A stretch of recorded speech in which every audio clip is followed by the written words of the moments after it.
So, a few weeks ago I released a video called Generational Revival. And I really talked about how if you have one generation and how it connects to the different generations as you go throughout the timeline of history. Alright? So that idea is something that has burned in my heart for years, and just to continue to think about it, to expound upon it, the impact of what that means, it really had my wheels turning to add a second video. You can go ahead and watch this video if you like, but this is going to make a lot more sense if you I think it's about 4 or 5 videos back on my YouTube channel. But if you check out Generational Revival Part 1, it's really going to give you a grid and a platform for where we're going to go today. Now, this is going to take a little bit to explain. Einstein did say if you can't explain it to a 6-year-old or a 9-year-old or something like that, then you haven't really got it yourself. So, what you're going to hear today is fresh, it's new. Corinthians talks about combining spiritual thoughts with spiritual words. And sometimes when the revelation comes, it hits your head, and then you got to tell your friend what Jesus told you and what happened, and what comes out is, well, he kind of there. You don't really have the framework yet to add language or vocabulary to the expression in your heart. So today is going to be somewhere in between. I feel like me just kind of getting this out there is going to help me understand it better and set a foundation for some stuff I want to go into on the show deeper later on. But once again, the things I share in here is to just inquire of the mystery, to see what's deeper, to see what's hidden, to see what's beyond, what's the new movement, what's the new revival going to look like. And as you'll see in a few minutes, I think anytime we go deeper and we go into the mystery, there's pillars, there's things that can kind of guard our hearts. For example, like if you go out to explore something in space, I do believe we're transcendent, we can breathe in outer space and do all kind of crazy supernatural stuff. For the sake of the analogy, you want a spacesuit, you want a spaceship, something that's going to keep you on the right track so you don't fire off in different directions. So I got my coffee. I don't know how long this is going to take, but if you really want to dig deeper, then just hang out until the end and go for it. This is probably my favorite cup. I thought about grabbing a new cup today, but I got some kind of cool directions I'm going. So this cup I think matches the scenario just a little bit better. One more sip. I know you're watching this just to watch me watch coffee, right? Or drink coffee. Hey, Riley. My dog's in the scene. You can't really see her, but she's kind of sniffing around. Alright, let's try to dig in.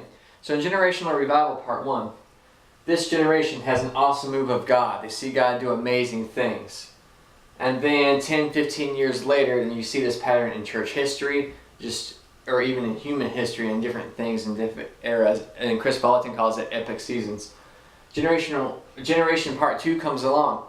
Now Generation 1 doesn't hate Generation 2, but the stuff that they're kind of into kind of stretches Generation 1. They're kind of like, okay, well, we're kind of tracking with you. Then Generation 3 comes along, and they have the same dynamic as Generation 1 and 2 have, 2 and 3 have. However, Generation 1 and 3, there seems to be a disconnect. They're not connected. Generation 1 thinks that a lot of the stuff that Generation 3 is walking in is heretical, out there, crazy. It's not how they did it. It doesn't look the same. Okay? Generation 4 comes along. They have the same relationship with Generation 3. Generation 2 is still alive on the earth and thinks that 4 is kind of out there, crazy, probably heretical. So who becomes their hero? Generation 1, now no longer living. Generation 4 looks at Generation 1 as kind of the heroes, those who are just out of grasp. They're not alive, so they're really drawing out the revival and revelation that they have. And you'll see this kind of pattern repeat as you go. So one of the things I mentioned in the first video was the fact that if you have a 6 living in a 2, someone who's that futuristic, that prophetic, that far out there, and they're expressing what life will possibly look like 4 generations ahead, then when they're in 2, they're just going to look crazy. They're going to look out there. If you look at the prophets in the Old Testament, they were so far ahead, hanging out in the councils of God, traveling around in the Spirit. The religious system of the day really had no grid for it. And you kind of see that continue throughout church history. Everyone agrees that, yeah, that the apostles were able to do that stuff, but you see it happening today they're kind of like, no, that was only for them. That was only for that generation. They're the only ones that can walk in it. God loved this generation more than he loves ours, because we have the Bible today.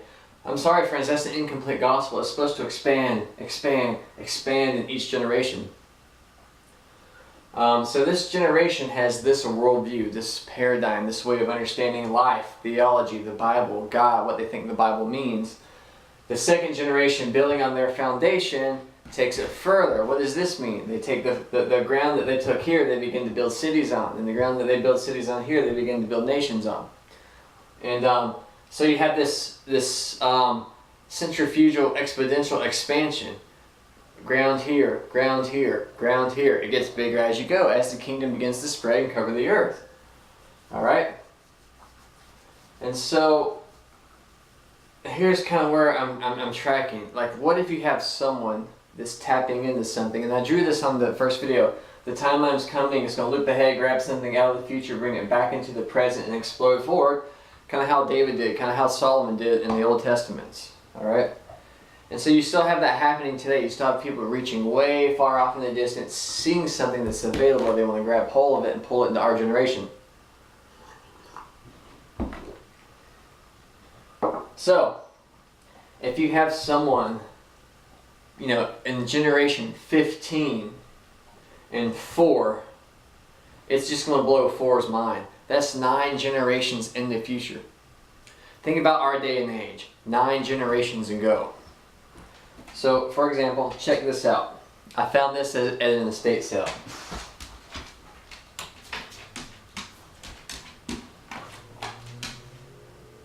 This thing works, man. This is the old CB radio. And I paid $10 for it. $5 for the radio, $5 for the tuner or the amplifier. It's got this mic. This stuff, this even says on air. This could have, I don't know if this was used at a radio station or what. I don't know how to operate this very simple device. Because why? I've got my iPhone, okay? My iPhone is probably hundreds of times more powerful than these two massive units right here. There were technological breakthroughs in their generation that were cutting edge technology. Now I have an iPhone, it's much better, much more powerful. And this is a 4, there's a 6 out now. And so if you compare the two, this is a lot more practical and handy in our generation. However, this is nostalgic. I can look at this device and think, man, this is awesome. This is going to make a great prop for videos. You ever watch Dreams and Mysteries with John Paul Jackson? He just has that most amazing set. I'm kind of trying to model mine after his a little bit from his inspiration. But he had all these old things on there that were just amazing to look at and glean from.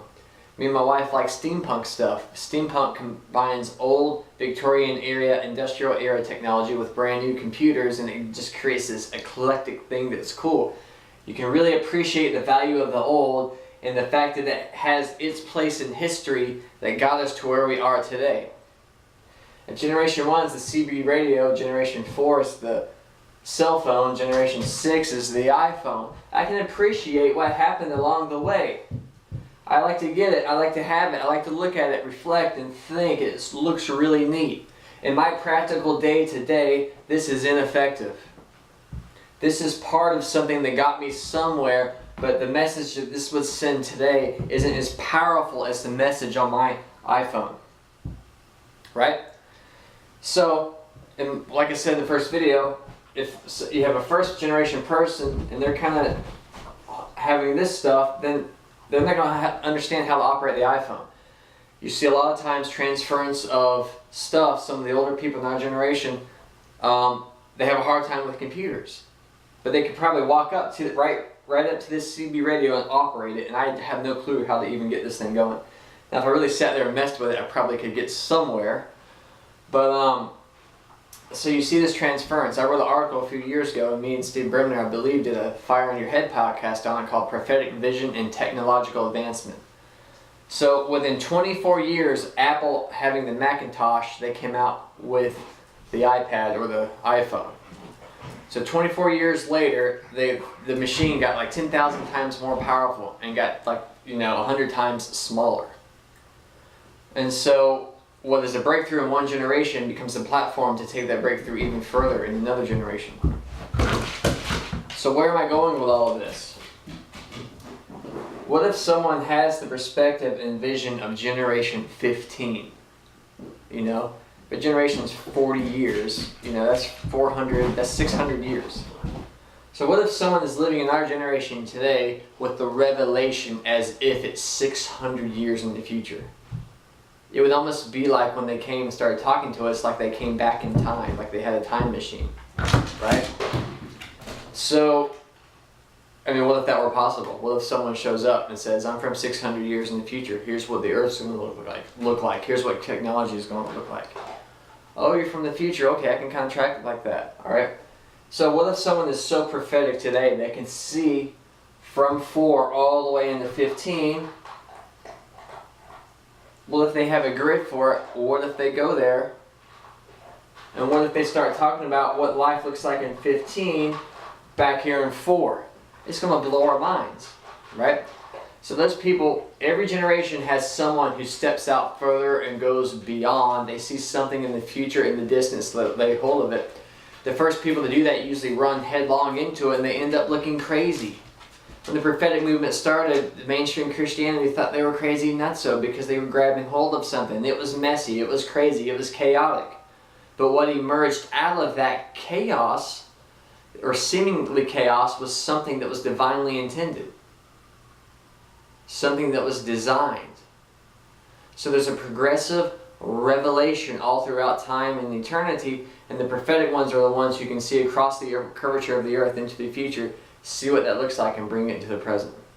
They can see what it looks like in heaven and grab hold of it now. Jesus always said, I'm the Alpha and the Omega, the beginning and the end, the first and the last. So first generation's revelation might be a brick. Okay? The second generation, or the grid of understanding, that's why I have these different colors. You've got the yellow grid, grid 1. You got the blue grid, grid 2. You got the pink grid, way out in the future. That's going to be grid 5, right? See it right here? 1, 2, 5. So grid 1, or paradigm, or revelation, or understanding of grid 1 is a brick.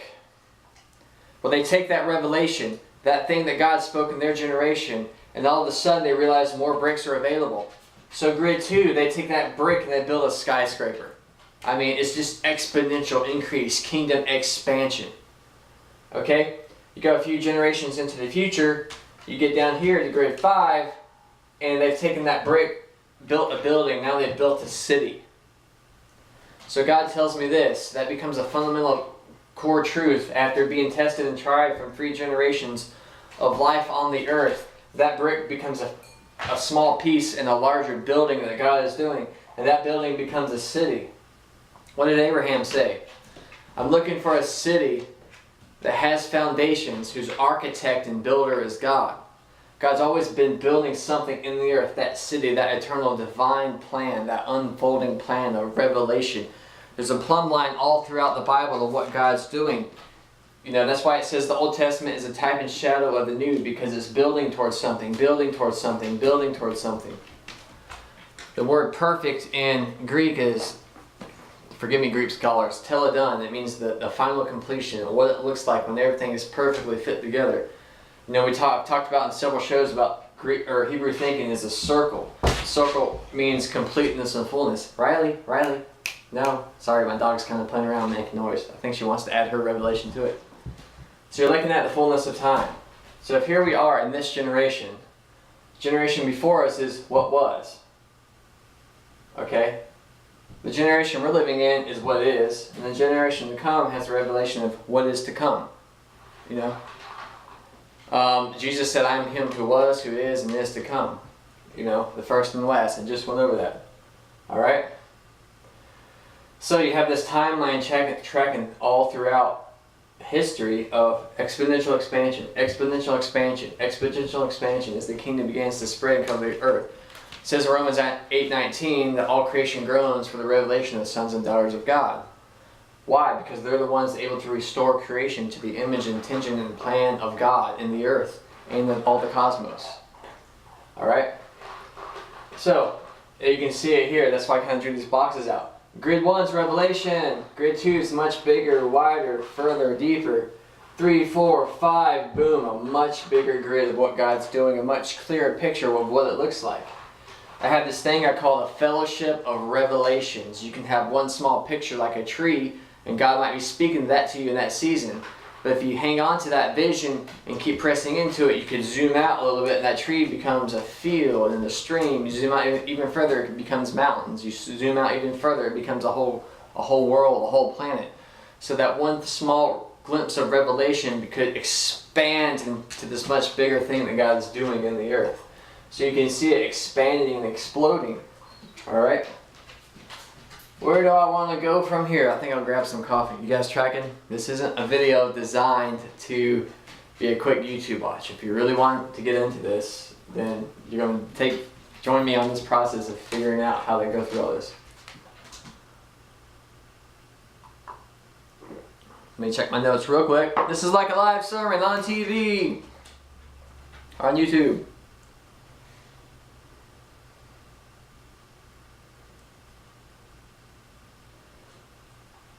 Alright, so one generation's revelation can be like one-dimensional. You know, physicists and all that stuff, I haven't gotten into quantum physics. I've kind of studied it loosely, taken what I've gotten from other teachers and stuff. But here's kind of an understanding I have from it and how I think it can translate into this. The first dimension is like a dot. Alright? It's just a dot existing in space. Alright? The second dimension is like a 2D world. Like you have a picture that has no depth or 3D added to it. It's just a flat person on a flat surface. We live in a three-dimensional world. It's the cube. You can see height, width, depth, perception.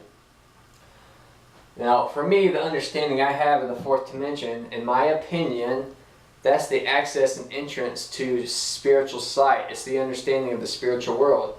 That we exist in a place in space and time, but there's this framework all around us of the supernatural. Of the fact that heaven's all around us at any given point. We're right in the middle of that. Okay? Now, I think when you get into the fifth dimension, you start being able to ascertain the timeline in all things. So, if you can kind of track with me, I don't know how well this dot's going to show up in the video, but that dot right there is the first dimension. Or, for example, the understanding of the first generation. And then this flat cylinder or spherical thing down here, okay, that's the flat or second dimension. As you're kind of building, okay, all of a sudden my world goes from dot to circle. Remember, they used to think the earth was flat, but then they had the revelation that it was round. And then they had the revelation that we're in a solar system, in a galaxy, in the universe. It was much bigger than we ever thought. And so this circle by itself here, that's the three-dimensional world. Okay, we realize that we can move around in space, alright? And so as we begin to get into the fourth dimension, once again, that framework of everything around us, we start to go into this tube thing, because we have the framework that we exist in the spiritual, that we exist in the supernatural, that we exist in heavenly places. So if you can kind of grid our existence in that and how it kind of loops around through time, okay? And time isn't linear, it's not a straight line. We think, okay, A, B, C, that's Greek thinking.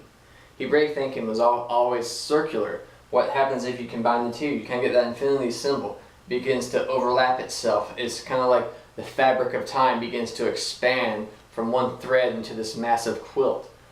And so if time kind of looks like this, once again, this is my opinion, what if it loops back through this beginning space that we originated in?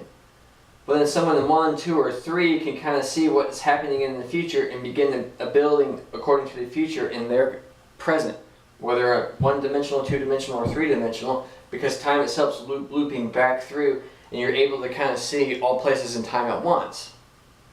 And as it loops back through and around, begins to weave this thing together. Now, physicists and stuff like that, they say there's either 11 or 12 dimensions. So if you take how time kind of loops around itself, if you loop that together in this massive circular ball that just keeps expanding, that's how you end up with like all these dimensions that you can kind of look into from all the angles. Okay? So if you realize that, and you realize that that exists, that's why some people call our reality a hologram, because we're all made of strings of light that vibrate and have frequency. Okay? And so if you're able to kind of zoom way out and view all of that, you can see all things at once, you know. So here we go. What is the key to all of this? I don't know how much you can see that, but take a glimpse at it. What is the key to all of this? What is the key to accessing this, knowing it's real and available? Well, the first way is the fact that we're created in the image of God, and we're designed to search out the mystery. Okay?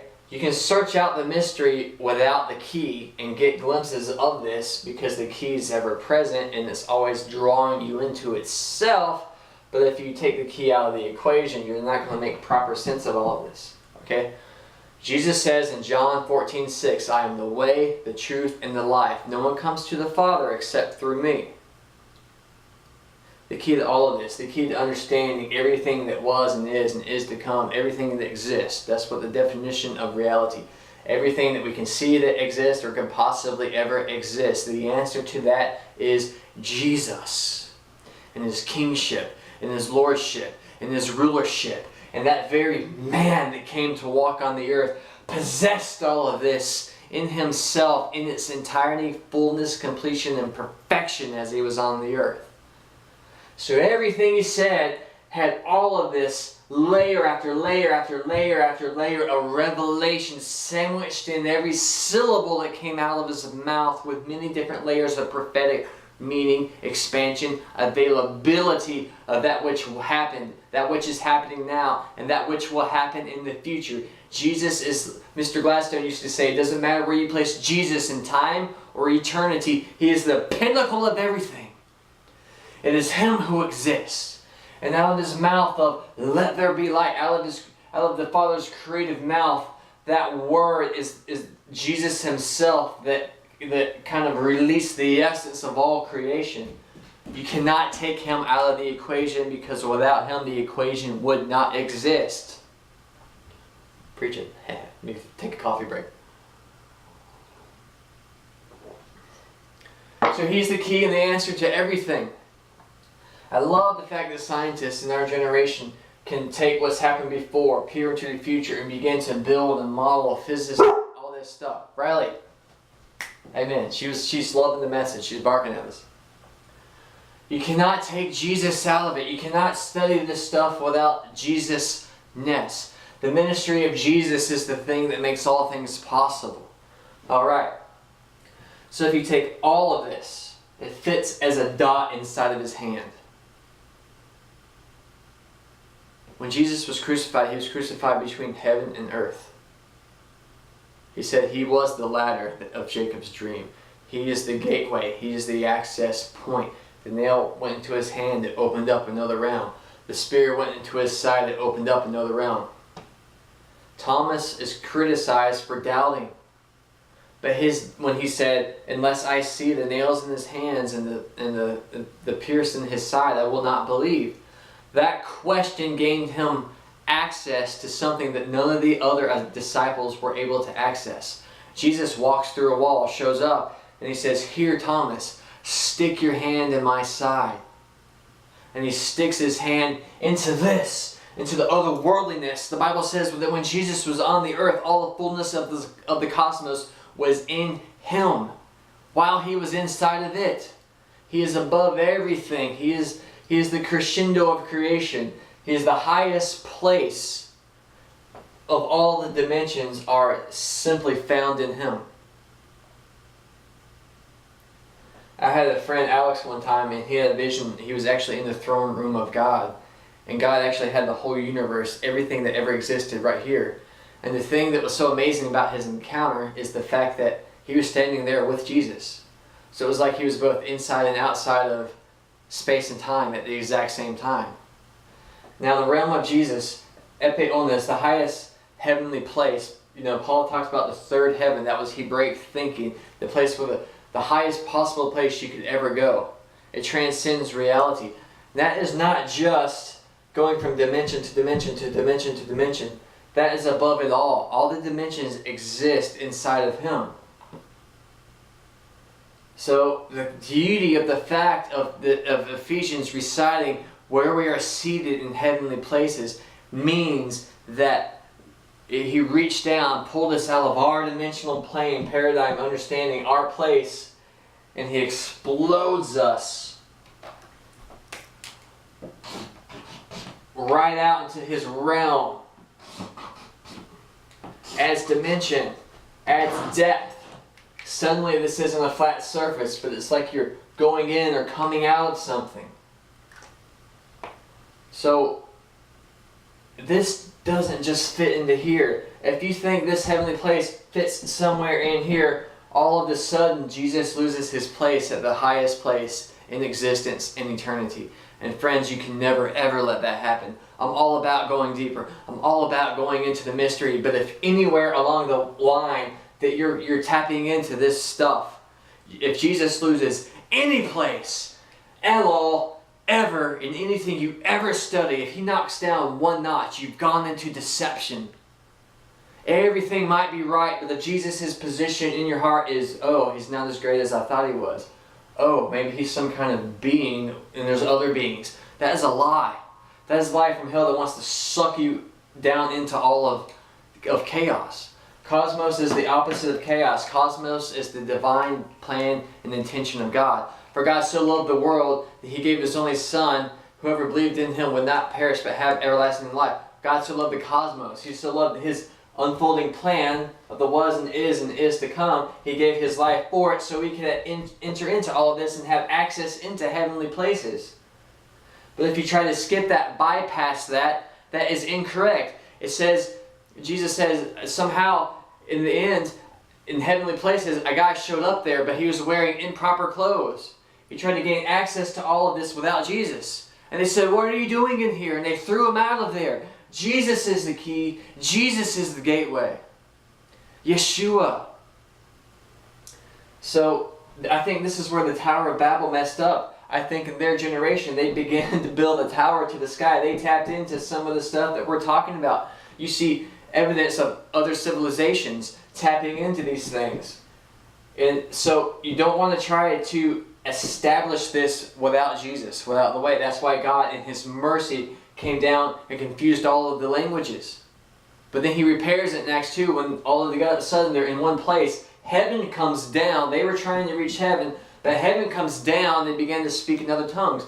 The languages were restored with a heavenly language. That's the beauty of speaking in tongues.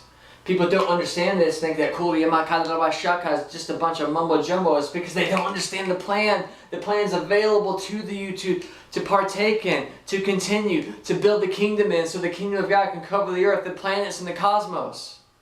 He made all of this for us to explore, to transform, to terraform into His image. But it's all through Him. It's all through the Son, Jesus. I don't care what scientific discovery ever comes out or ever happens. The whole reason I'm kind of trying to whatever it is I'm trying to teach you is the fact that Jesus is King. So someone from 15 is in 4 and he's making all kinds of amazing stuff, but you don't feel that fire of Jesus coming out of it, then it's going to be skewed. It's going to be off balance. So how do you remain in balance? What is the key to kind of form that spaceship I talked about earlier?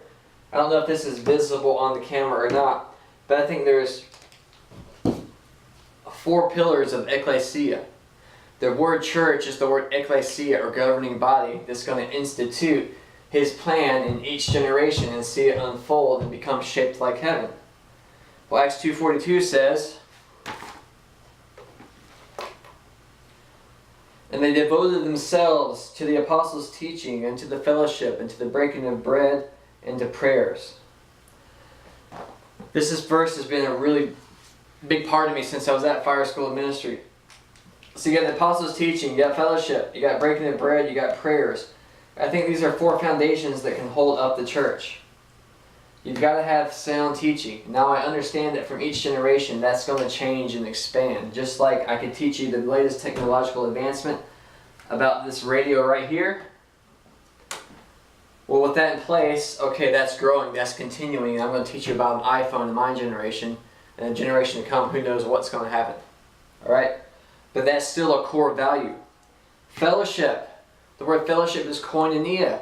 Sometimes it's also used as the word church in a few places in Scripture. But that's hanging out with the body. That's having brothers and sisters in your life that's helping you navigate stuff like this, helping you navigate what the Bible says, helping you navigate the cosmic theory and life on earth. Just because we understand all of this is available doesn't take away the fact this is flesh and blood. Okay, it's made of light, but this is where I live, and it's beautiful and it's amazing. It's awesome. So don't be so far out there you miss the beauty of your surroundings and the things that you see every single day, because He created it for your pleasure. He created it for your enjoyment. The breaking of bread, the consumption of the good things in life that we get to eat and drink and be and do. I have some coffee right now. We are in the body, and He designed things like food, like sex, for that body to enjoy its existence. Friends, that's what happened way back in generations past, is the fact that people started becoming celibate because they thought somehow the celibacy would create an ascension. It was a work to create an ascension that they already have access to. If you already have access to it, then He freely gave it to you. I'm not talking about indulging in sin or grace being a license to sin or licentiousness or anything like that. I'm talking about the Apostles' teaching is going to, and the fellowship with others is going to help you manage the breaking of bread, the things of life that He's added to you, the communion, the wine, to be able to eat of His very substance in the earth. And the prayers. You're in relationship with Jesus. You're communicating to Him.